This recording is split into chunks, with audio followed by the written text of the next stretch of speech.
There is no evidence of paper leak in last 7 years in any numbers. The minister has blamed everybody except himself.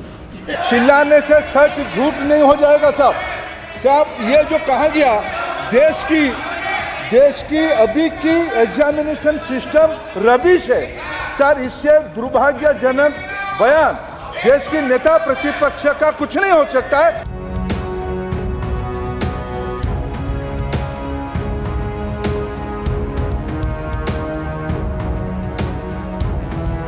Regarding anomalies and some information of malpractices, yes, Speaker sir,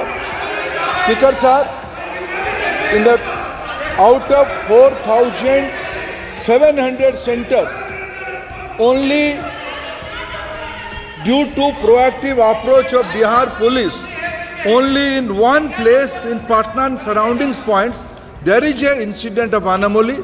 Central Bureau of Investigation is getting into the details. Some action has been taken. Nothing is when hiding nothing. ये सरकार किसी और का record बनाए ना बनाए, लेकिन paper leak का रिकॉर्ड जरूर ये सरकार बनाएगी। अध्यक्ष महोदय, मेरे आपके माध्यम से एक ही निवेदन है कि बिना ये मंत्री जी रहेंगे तो न्याय नहीं मिलेगा बच्चों को। केरल के विद्यार्थी भी अच्छे किए हैं, क्या हम ये कहेंगे भी वहां भी कुछ गड़बड़ी हुई थी? ऐसे आरोप करना, देश की ग्रामीण इलाका, देश की एसटी एससी इस बार सबसे अच्छा परफॉर्मेंस करने वाले देश की एसटी एससी ग्रामीण बैकग्राउंड आर्थिक पिछड़े लोगों की है, क्या हम उनकी मेधा को हम चुनौती देते हैं? और बाकी रहा क्वेश्चन पेपर लीक की, सर मैं शुरू से मेरा एक स्टैंड रहा, राजनीति नहीं करना, लेकिन अखिलेश जी जब वहाँ दायित्व में थे उस सूबे की सर सारे सूची है कितने बार उत्तर प्रदेश में क्वेश्चन पेपर लीक हुए हैं। It's obvious to the whole country that there is a very serious problem in our examination system. This is not just a question of NEET, it is in all the major examinations. Now, the minister has blamed everybody except himself.